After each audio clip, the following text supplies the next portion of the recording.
Good evening. This is Lantern Glow Stories. Tonight's tale drifts through quiet streets and gentle memories, a small mystery carried by the soft wings of time and delivered in the simplest of ways. Settle in and let the lantern glow guide you into the night. On the corner of Maplewood and June Street lived a retired schoolteacher named Mr. Harold Greer. He had a fondness for collecting postcards from cities he had never visited, places he had only dreamed of, and worlds that felt warm and far away. Every month he bought one new postcard from the antique shop and filed it neatly into a wooden box by his window. It was a quiet hobby, a peaceful one. But one calm Thursday morning, as he stepped outside to collect the mail, something unusual caught his eye. In the mailbox sat a postcard, old, faded, its edges softened by time.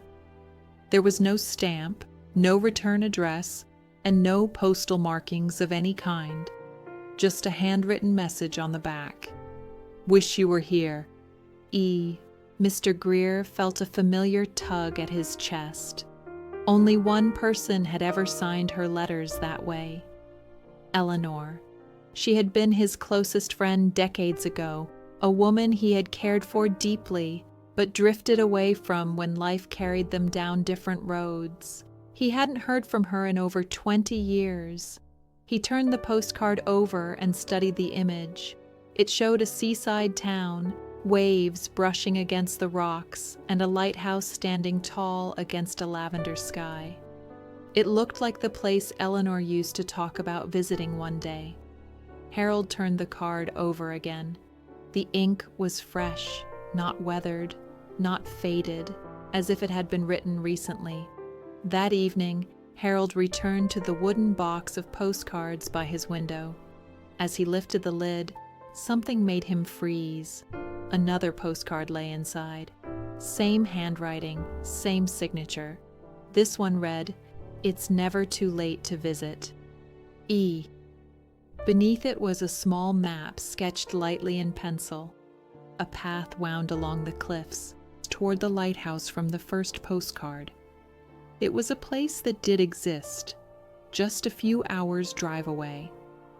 Harold smiled, a small, trembling smile filled with longing, surprise, and quiet gratitude.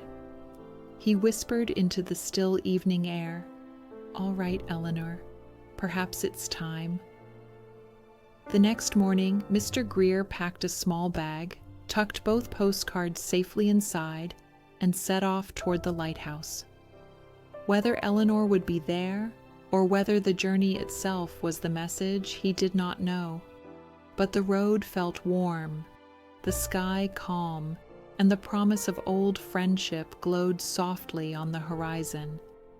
And so tonight's gentle mystery lingers like a whisper on the cliffs, a postcard, a signature, a path drawn by memory and time. Thank you for listening. Until our next story, Beneath the Lantern Light.